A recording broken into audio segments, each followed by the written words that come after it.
The world desperately needs occupational therapy leaders. It needs leaders who can think holistically, who understand what it takes to affect change at both the individual and systems levels. It needs storytellers, collaborators, and compassionate thinkers. And these are all innate qualities of occupational therapy professionals. Today, we are going to explore a paper on best practices in OT leadership curriculum development.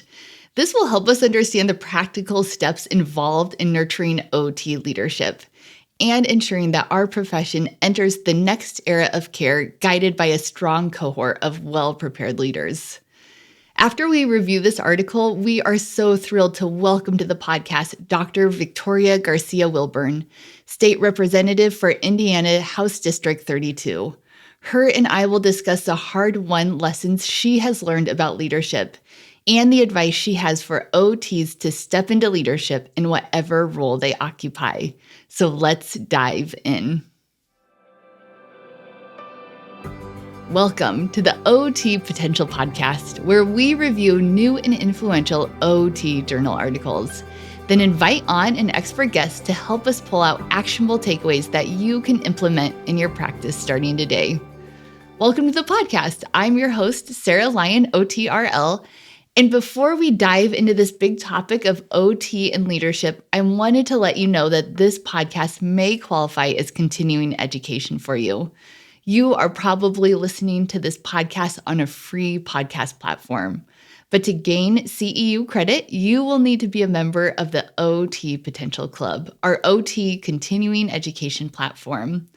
So bearing in mind that this could count as a CEU course, I wanted to state our 2 learning objectives so you can be thinking about them throughout the podcast today. Our first learning objective is you will be able to identify best practices for leadership development in occupational therapy. And second, you will be able to recognize practical steps that you can take for growing as an OT leader. So let's begin by looking at this journal article, and then we will bring on Dr. Wilburn to discuss how this article could play out in your practice. The article that we are reviewing today is called Best Practices in Leadership Curriculum Development, a case study of a curriculum designed to foster authentic leadership skills in graduate students. This article comes to us from the Journal of Higher Education Theory and Practice, and it was published in 2021. So the article begins with this big picture discussion on why leadership is important. The article presents an expansive vision of leadership, and the authors state that leadership exists at every level of an organization, and leadership opportunities can be formal and informal. When leadership extends beyond positional hierarchy, job titles, and management, it is a process of social influence working together towards communal achievement of a goal. When leadership is defined as a mechanism for goal-oriented change that can arise from all levels, it's easy to understand why all professionals should be trained in leadership. Looking at leadership development in higher education, we see that the majority of U.S. colleges and universities include leadership development as part of their educational mission statement. But despite this focus, few institutions actually measure leadership qualities and outcomes.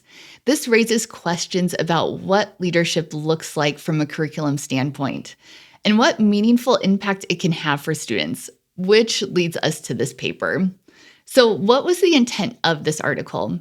This paper was written by 2 OT professors/scholars, and their goal was to identify best practices for creating leadership development programs.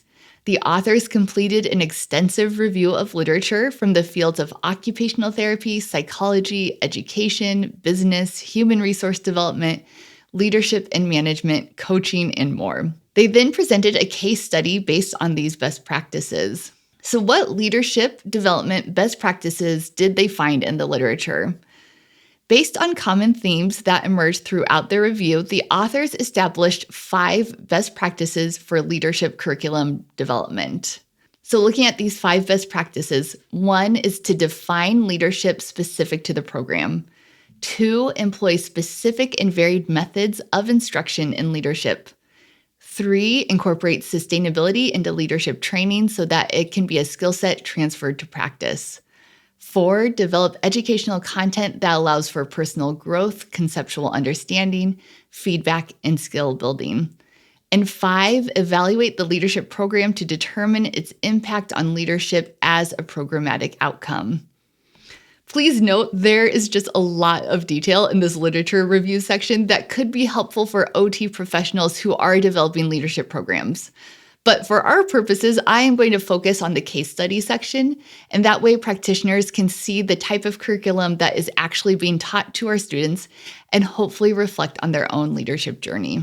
So looking at this case study of leadership curriculum development in an OT program, this particular case study is from the OTD program at Chatham University, and we'll walk through how the program addresses each of the 5 best practices that I just noted. So 1, define leadership specific to the program. In this particular program, leadership was defined according to authentic leadership theory. And there are 4 main components of authentic leadership. 1, self-awareness. 2, balanced thinking. 3, a strong sense of morality. And 4, transparency. Also underpinning this theory is the idea that leaders are committed to continually bettering themselves. The focus on self-awareness and personal growth really aligns well with the program's emphasis on reflective practice. In addition to the author summary of the evidence supporting authentic leadership, I think this quote from the Harvard Business Review really captures its essence quite nicely. The authors state, employees' perception of authentic leadership serves as the strongest predictor of job satisfaction and positively impacts work-related attitudes and happiness. So this is obviously a well-established theory and set of skills to be developing in these students. The second best practice is to employ specific and varied method of instruction for leadership. So to ensure that specific instructional methods are employed, this program designates a course learning outcome for each course related to leadership. If you are interested in what this looks like, you can see the program's mapping of courses related to learning objectives in the appendix of the full paper. To ensure that there is variation in instruction methods, the course instructors can draw from Conger's 4 approaches to leadership development. In the article, they include a nice chart of these approaches, but for our purposes, I'll just let you know there are 4 overarching categories that are personal growth, conceptual understanding, feedback, and skill building. So the third best practice is to incorporate sustainability into leadership training so that it can be a skill set transferred to practice. So one key to sustainability in this program is that the responsibility to teach leadership does not fall on any one person. Instead, all faculty commit to incorporating one learning objective and one learning activity specific to leadership within their course each semester. The fourth best practice is to develop educational content that allows for personal growth, conceptual understanding, feedback, and skill building. So each student is assigned a faculty leadership advisor to meet one-on-one with each semester. This allows faculty to provide individual guidance and feedback on the student's leadership development. Students also complete an individual professional behavior assessment and contribute to a leadership portfolio each semester. Additionally, they engage in group leadership meetings to give and receive feedback from peers. And the fifth best practice is to evaluate the leadership program to determine its impact on leadership as a programmatic outcome. So the evaluation part for this particular program includes the Authentic Leadership Questionnaire. I will link to a version of that for you to see. And the short-term outcomes for the students included increased awareness of themselves as a leader, 2, increased understanding of what leadership means in OT practice, and 3, increased leadership skills as assessed by this Authentic Leadership Questionnaire. Long-term outcomes included 1, an increase in self-perceived confidence to use leadership skills as indicated by an alumni survey 6 months after graduation. And 2, agreement on the relevance and value of leadership curriculum for utilizing leadership skills in entry-level practice. So headed into the conclusion, the authors end with this broad advice. They say that leadership initiatives should encourage authenticity and focus on helping individuals lead from where they are. Okay, that wraps our review of this article. For myself, I feel pretty far away from OT school as a student, and I've never worked in academia. So I really had to stretch my mind to think about how these leadership principles apply to my own life. But I just found the perfect person to talk about what OT leadership looks like in practice and really intentionally building these leadership skills. And that is Dr. Victoria Garcia Wilburn, DHSC OTR CLT. Dr. Victoria Garcia Wilburn represents Indiana House District 32. Her legislative goals are to strengthen public schools with critical attention to special education services, improve public health infrastructure with a focus on mental and behavioral health, and advocate for common sense gun safety laws.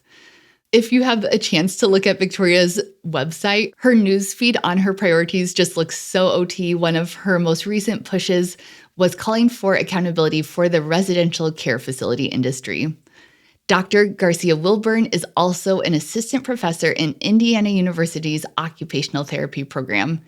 She brings her contributions in the community to the classroom, collaborating with students at Indianapolis hospitals, recovery centers, and nonprofits, providing real-world experiences for learning. Her most current projects focus on implementing occupation-based programming for adolescents in addiction recovery. Dr. Wilburn graduated from Boston University with a Bachelor of Science in Occupational Therapy in 2005 and earned her Master of Health Science in 2012 at the University of Indianapolis. I do want to note that Victoria is joining us on this podcast representing herself and is not joining us in her official capacity as a state representative. So without further ado, I will patch Victoria into this podcast. Welcome to the podcast, Victoria. It's great to have you. So great to be on with you. Looking forward to this. I am so thankful to have you here. I read this article on leadership, and right after I read it, I was kind of like, doesn't apply to me because it's about the OTD curriculum. That's not my life. But it really has weaseled its way into my brain over the past week, the best practices of defining leadership, of setting goals.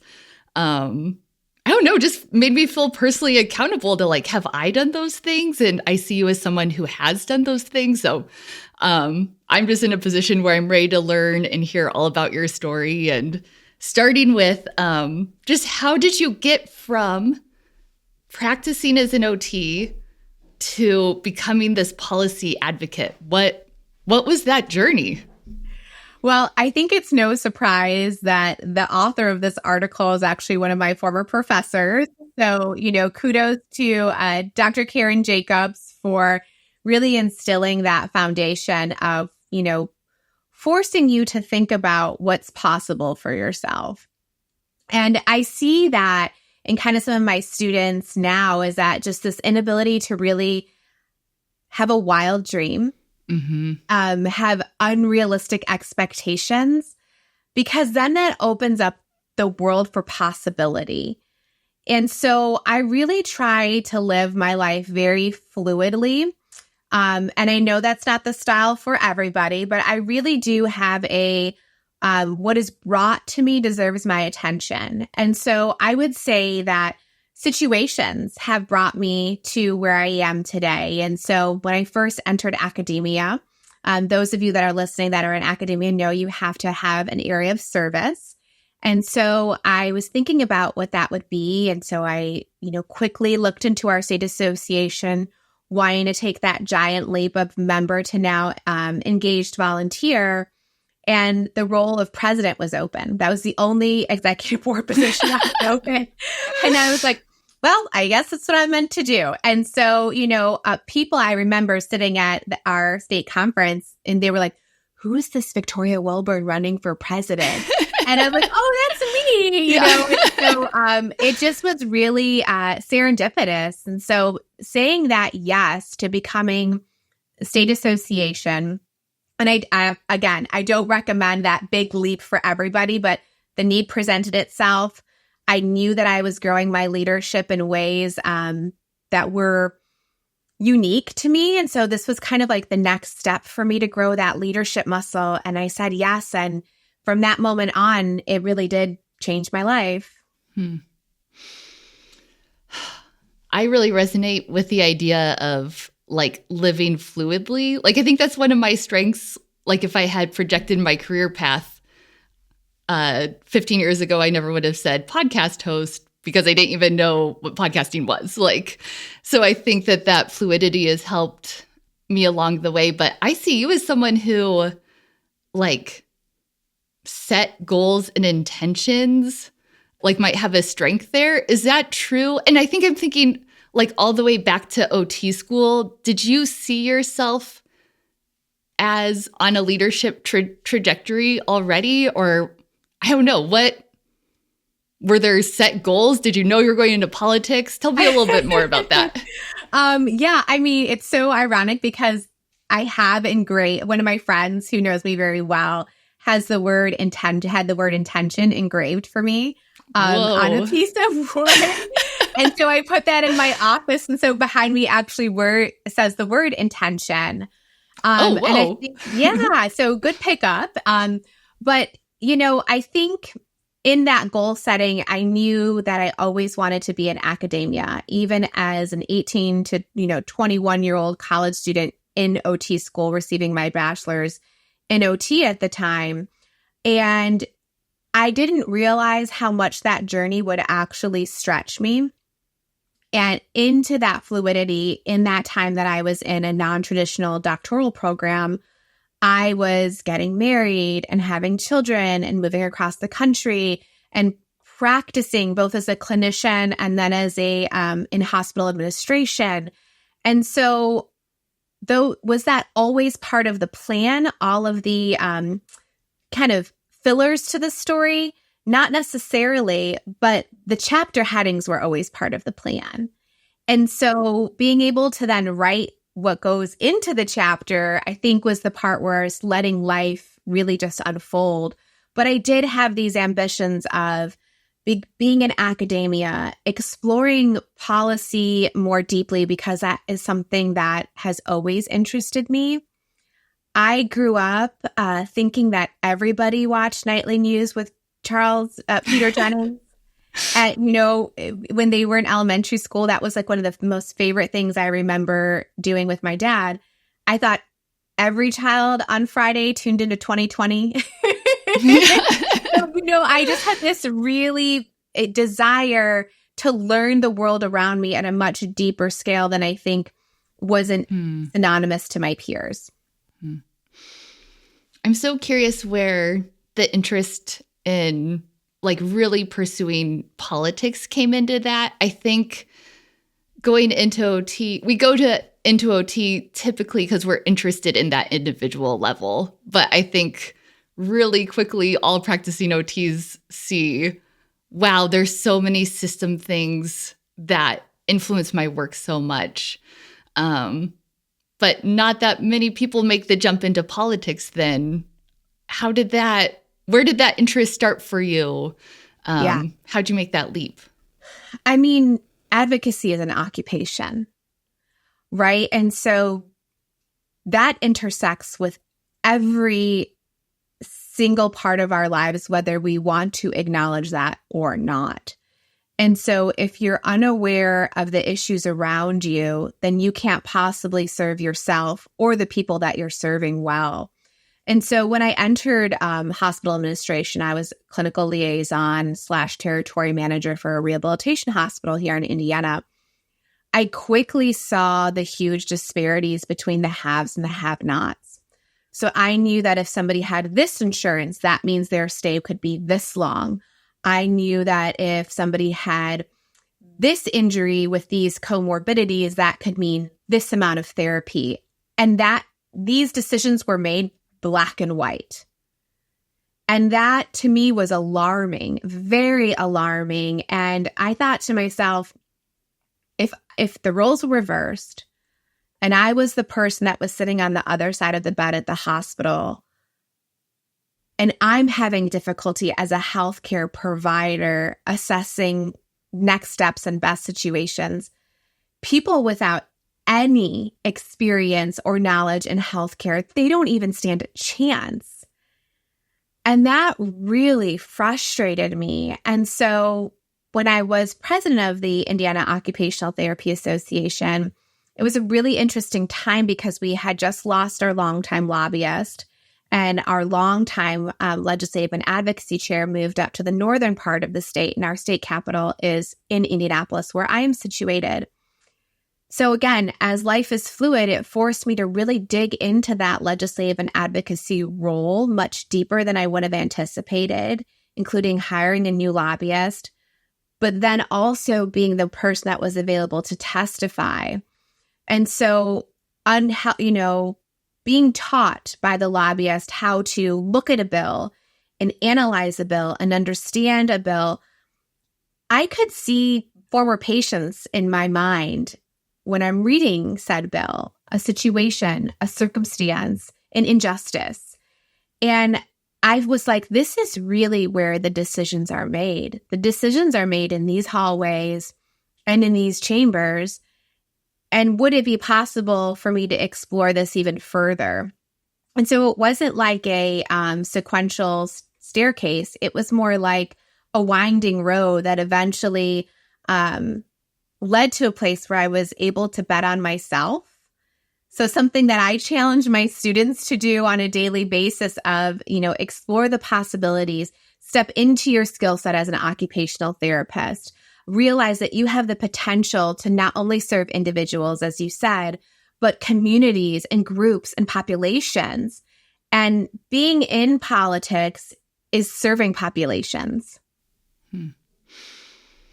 That's really powerful for me to hear how influential your time was at the state association level. I really see that across the board, just how much being involved there just gives you an awareness of the bills that are happening and how you interact with them. And I also just really relate to what you were saying about being in a hospital. Like, I think, and seeing society from this new lens, like, I've never talked with another OT about that, but that is like, I don't know, you get in like an ICU or a hospital, or I was at a psychiatric hospital, and you just see, you have this lens to see society that's really, I don't know, eye-opening and challenging. And I think a lot of us have those feelings and don't know what to do next with them. So I'm really thankful for just to hear your story and how you took those feelings and made them into a career trajectory. Did you have time to read this article? Yes, I was really resonating in particular with like the curricular layouts, because I teach leadership advocacy, ethics, and management here at my institution. And so it really helped me put the curricular threads that I already touch on, it gave the words for that. And I think when students can interact with something that is tangible to their lived experience, that desire for change is more innate than giving them something that is, not a part of their everyday reality. And that's the essence of our profession, meaningfulness. And the things that I pursue when I'm in the legislature are the things that are deeply meaningful to me. And it's in that authenticity that I have a desire to learn more, to build coalitions, to find the personal testimonies, because I know if I can change somebody's heart in the committee, so like another legislator's heart, I can help change their head. And that's how we operate as a profession, with these lived experiences and client-centeredness and empowerment. And I think the most effective policy advocates believe that the people that they're advocating for are really the ones with the positional power. And they're the advocate.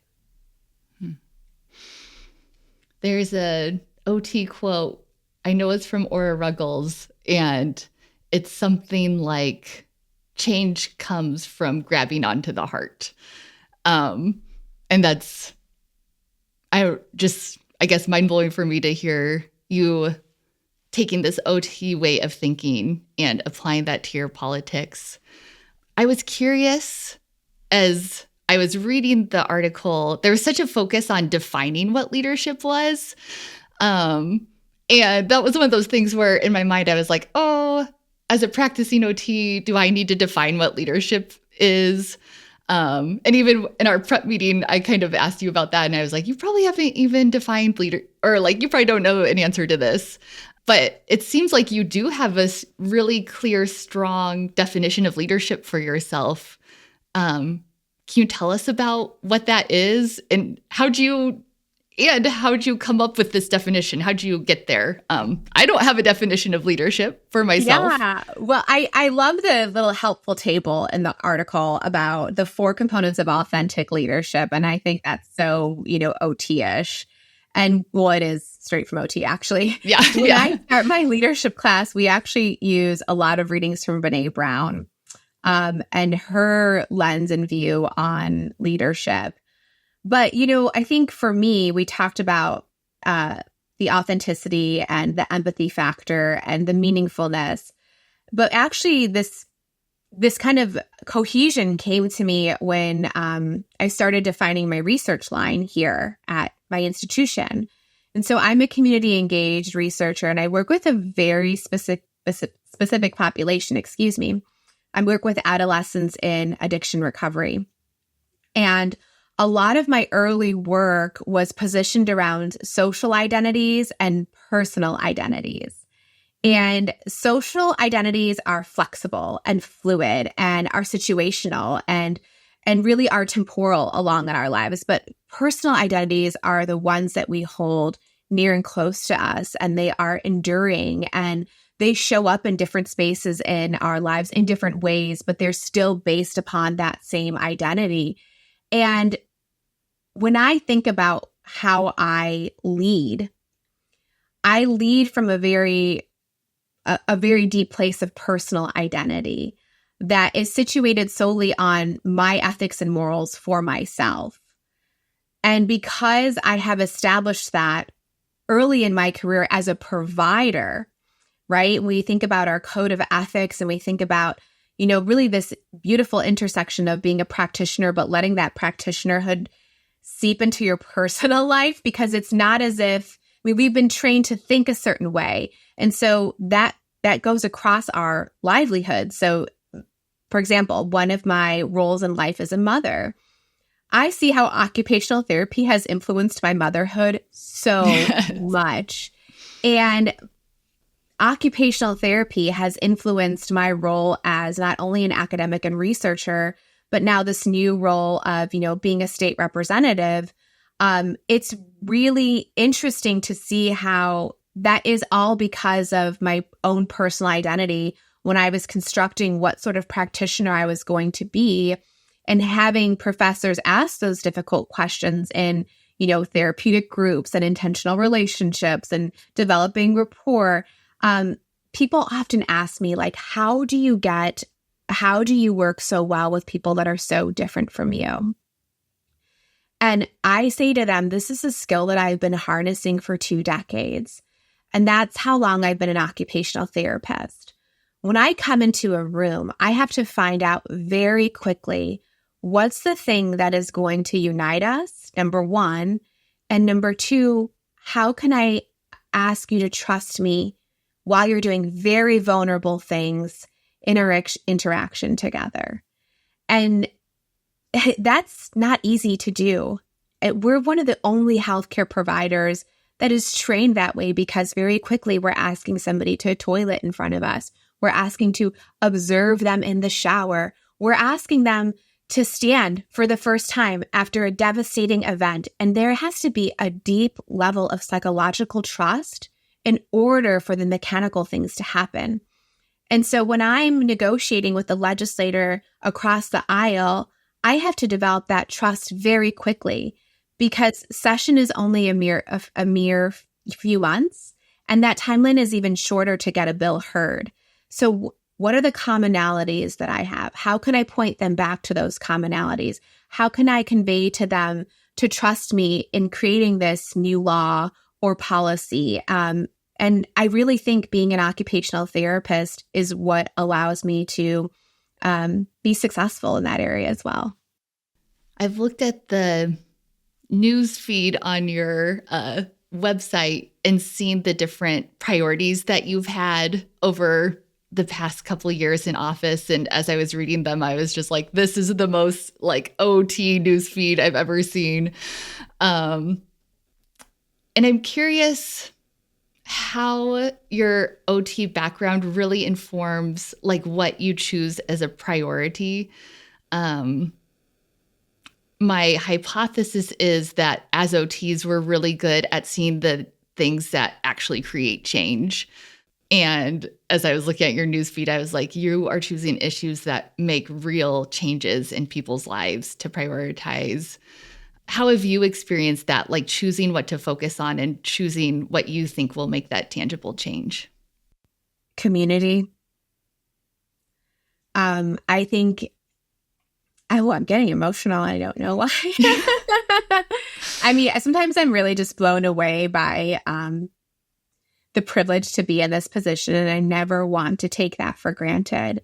I have been committed to being a responsive legislator, as I am, as I've always been a responsive therapist. And so I think for a long time, we've gotten used to the feeling that government is over there and we are only recipients of what they decide. And I've really committed to legislating a different way. I want my community, my district, which is about 75,000 people, to be known, to be heard, to be seen, to be understood, to seek for understanding. And so my office knows that there's not a person that I won't take a meeting with. They can have a completely different opinion on an issue than I have. But at the same time, I want to serve them with that same amount of empathy and understanding as I do with somebody who agrees with me. And so when I welcome them into my office and they give me the reasons why I should vote a certain way on a bill, I know that they end up leaving feeling heard. Even if we might not see eye to eye on the issue, even if we haven't been able to reach a compromise, the amount of thank yous that I've received from people for accepting a meeting really blows my mind. I met with somebody this morning and they saved the letter that they received from me. I thank everybody who fills out my survey, and I hand sign every single one of those letters. And then I also give a little personal message to let them know that I actually read their survey. And he saved this letter and came to the meeting with me and said, I have never, and he's, 60 plus years, I have never received a more thoughtful letter from somebody than I have from you. And he saved that. Oh. But I just think, that's kind of that OT. We want people to know that we see them. And so I'm committed to offering that same sort of leadership in my role as a legislator. The article mentioned all these different qualities of a leader. Some of the things that stood out to me, like as an OT, was managing change, communication, coaching. Do you have stories of times when you've really drawn explicitly on that OT skill set in a leadership moment? Yeah, I realized for myself that I ask my clients to be flexible when sometimes I am unwilling to be flexible in my approach and practice. And I see that mainly display itself as a researcher because we're bound to an institutional review board and funding mechanisms and obtaining certain outcomes. So there's less room to be flexible. But I thought to myself, I need to be able to manage this change more responsibly than I'm able to now. And so I actually did some professional development in change leadership. And it was so eye-opening for me, just the psychological barriers that we have to change and then how to navigate people through that, and feeling stability and feeling assurance and feeling predictability in a time that is highly unpredictable. And so that is a principle that I've incorporated in my own leadership class, particularly in the post-professional program, because I teach both an entry-level and post-professional. And as practitioners, I often think we experience burnout because we're unwilling to change in different seasons of our lives. So, personal story. So I just realized that, like, literally just this week, I just realized I can't do it all. That's just happened this week. Yeah. And, I was... You made it pretty far in life. Yeah, pretty far in life. Doing it all. Hitting a wall now. And I said, I reflected, right? So I did some self-reflection, and I said to myself, I have experienced tremendous amounts of change while still trying to keep certain areas of my life the same. And my body, my awareness is itching to grow. And I know that I can't grow if I don't change in those areas that have stayed the same. So I made a fearless leap to say, I'd like to teach more in the post-professional program because I think I'm better situated. I've been teaching an entry-level program for about 15 years. I think I'm at a point in my career where my value and skill set will resonate much more with existing practitioners than those just beginning their journey as a professional. And so what does that mean? That means I will teach mainly online. That means that my population of students will grow from 40-something to no more than 10 to 12. And that just opens up a bunch of different opportunities for me in regards to mental energy and capacity. And so it's hard to admit and it's hard to let go because it's a bit of a mourning knowing that I won't be able to share in that entry-level excitement and newness of graduate school and all of the, successes and pitfalls that graduate students experience. And I let myself mourn that a little bit. But it's time. It's time. And so realizing that sometimes can take your whole life.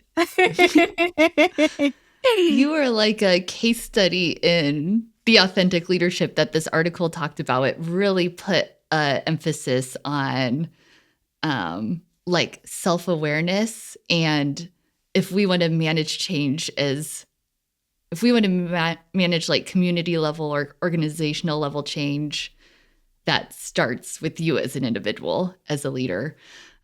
I'm curious if there's anything, as you've stepped into more leadership roles, is there anything from your OT past that has not served you that you've had to unlearn? One of the things that stood out to me in the article on leadership qualities was risk-taking. And I'm like, that's not something in a hospital, as I'm working as an OT, that I'm flexing that muscle a lot in. But in politics, I see in your career, you've taken risks. I don't know. Is that something you would say you've had to unlearn, or what jumps to your mind? I love this question. I had to unlearn something that it's like the biggest part of my soapbox.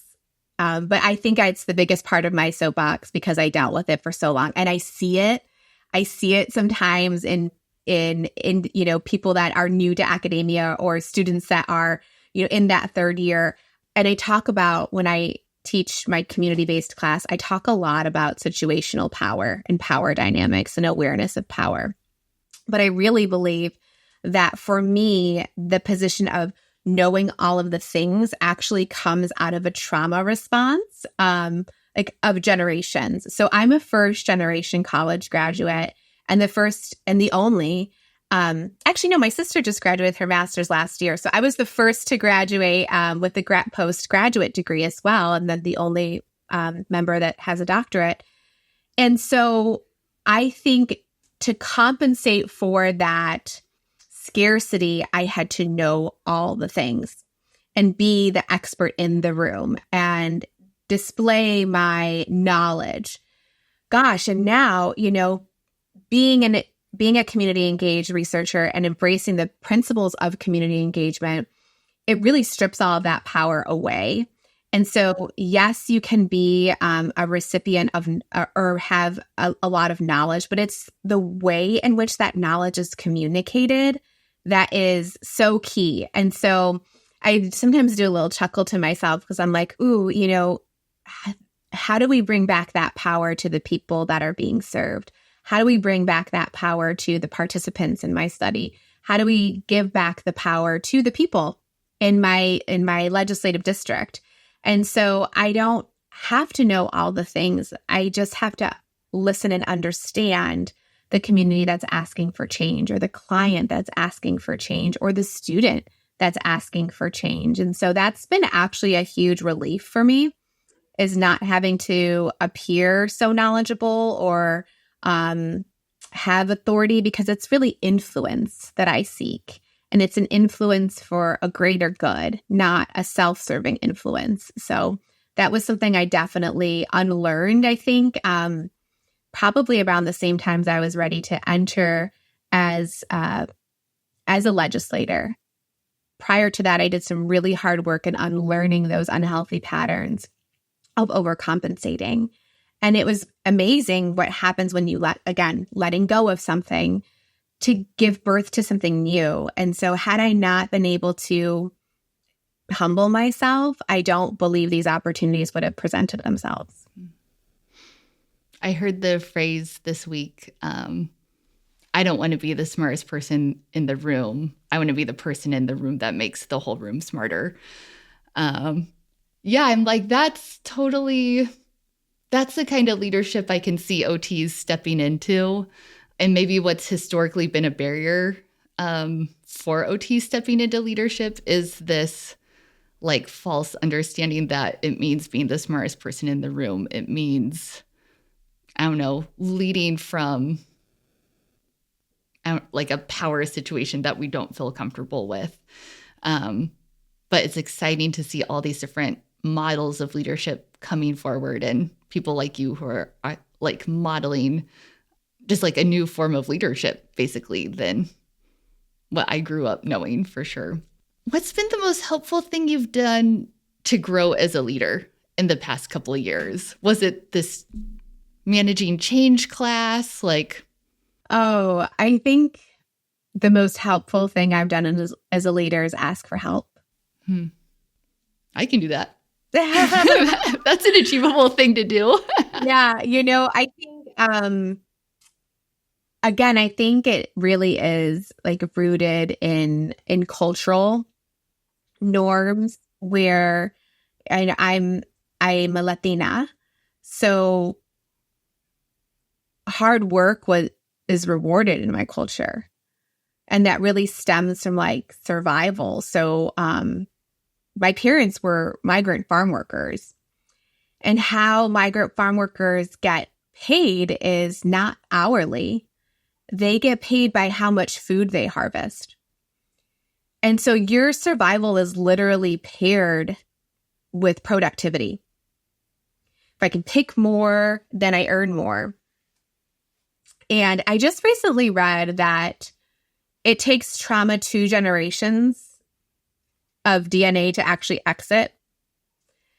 And so this like ability for me to, even though the fruits of my labor are all very good, there's still a cost with that, right? So if I'm saying yes to these things, then I'm saying no in other areas of my life. But I think, that ability to ask for help was a little bit frowned upon in my culture, in my household culture. And so I've had to learn that, oh my goodness, I have I have an amazing group of neighbors, and I have an amazing group of friends, and I have an amazing partner in my life that all I have to do is ask for help, and the help is there. And it's been much more fruitful for me to journey life with very intimate friends because they're in my life in intimate ways. So asking for help, for sure. What would be your advice to OTs who look at your story and feel that leadership call in their own life? And I think I want to ask it that question for two different groups. One for someone who's just out of school, and then someone like me where I'm pushing, getting close to 40. I've been in my career for a little bit, and starting to wonder what's next. Yeah. Well, I think to both groups, I would say bet on yourself. To those just coming into the profession, start to lay those healthy habits now, and start to journal or goal set the things that you want to do at some point in your life. I think I shared with you prior to our time together that one of the goals I wrote down in Professor Jacobs' class was I wanted to be the president of AOTA one day. And, I'm just finishing my term of service for the board of directors for the organization, which is something that I had believed, my 20-year-old self believed was a huge stretch goal for me. But when I was working towards those things, I recognized, and I remember having a discussion with my then chair of my department, and she said, you can't simultaneously pursue both, a role perhaps in politics and a position of higher responsibility on the board of directors. So you have to decide what's path you want to take. And so again, then I said, okay, the path that I wanted to take is this political path. And I thought, it will take years for this. It will take decades for this. This will be an end point, the exclamation point to my career. I had no idea it was around the corner.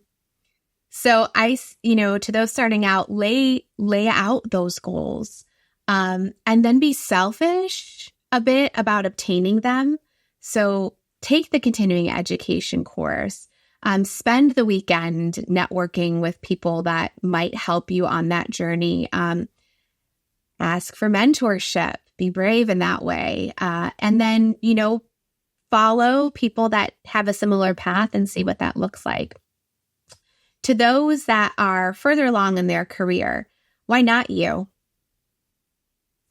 That was a question one of my mentors asked me over and over again is, why not you? And so you realize after, sitting across the table from clients and perhaps starting your own business, you realize what you have in yourself that makes this world a brighter place. Why not, achieve the next thing?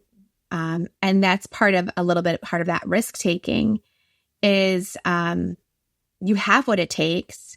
When you reflect back on your life, you see that you took steps and that you've done things. So why not you? The way you've been able to balance that fluidity and that intention in your life is really remarkable to me. And that's a special quality that I don't know if you've intentionally grown that, or I don't know. That's just incredible how you've been able to do that. Yeah.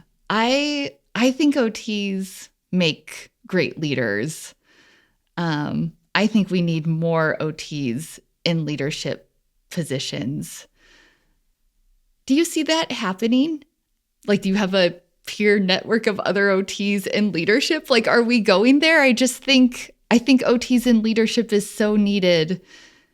Do you think more of us will step into those roles? I hope so. And I hope that we recognize that we don't have to steal others' crowns to do it. Each one of us was built so uniquely to do something that's very specific to us, that there is so much room at the top of that table to lead in different ways. And so Embrace other people's leadership qualities. Don't feel threatened by them. When you start to feel a little like threatened, ask what that is in yourself. And then focus on you. Focus on your own leadership journey. But I do hope that OTs step to the leadership table more in more spaces. Just this week, we caucused in our first OT at the federal level in the House of Representatives. So that's very exciting.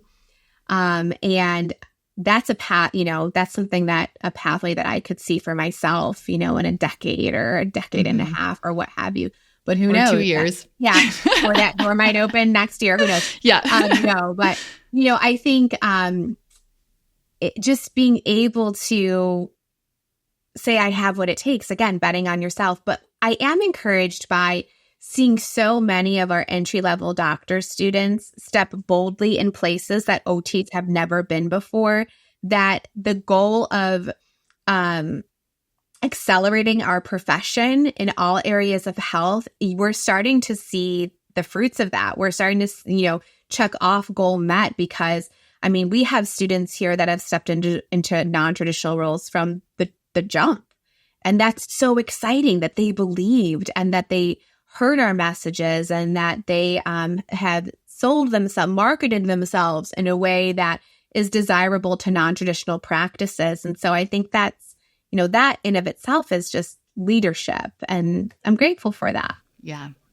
We've touched on so many things today. I feel just really personally inspired. I feel really thankful to have your story in our profession for people to, like I said, see a case study of what authentic leadership looks like and what we can do. What's the final thought you want to leave us on today? Embrace the journey. I've been toying with this radical concept lately of doing one thing at a time.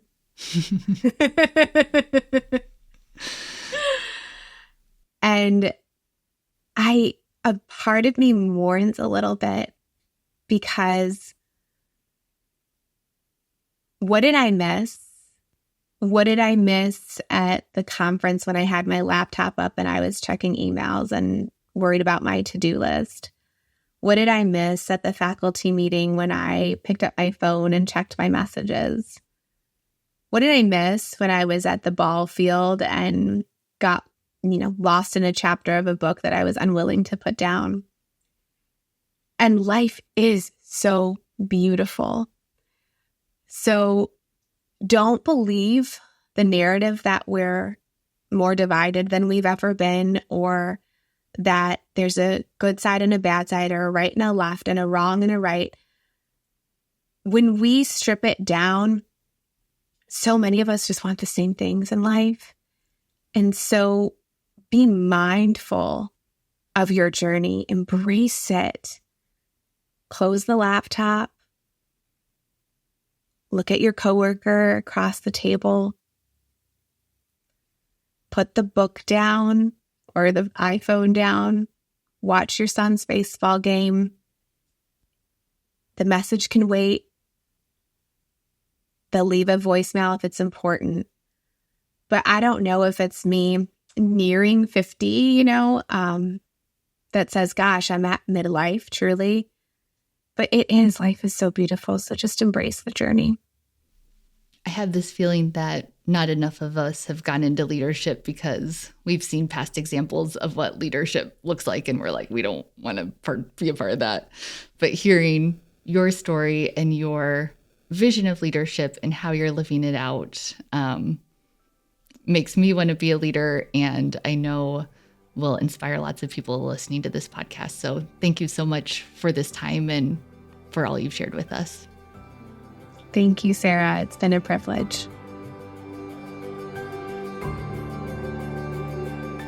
Wow, you all, this felt like such a masterclass in leadership. And in particular, I admired hearing how Victoria has been able to balance pursuing leadership with intention, but also being open-handed about new opportunities. The way she really focused on reaching people's hearts just really struck a chord with me, and I want to read that full OT quote that I mentioned in the episode. It is from Ora Ruggles, who was a pioneer in occupational therapy, and the quote is, "It is not enough to give a patient something to do with their hands. You must reach for the heart as well as the hands. It is the heart that really does the healing." There is so much to discuss from this episode, and we really want to hear your thoughts. You can share a comment with us on our YouTube video or wherever you are listening to podcasts. But the best place to really discuss the implications of all of this is in the OT Potential Club. And we will be watching for your comments in our forum.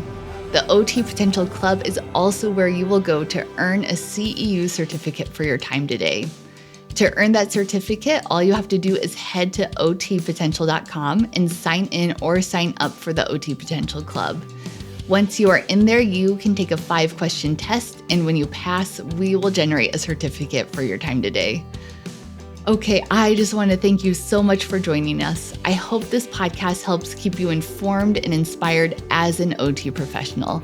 Take care, and we'll talk next time.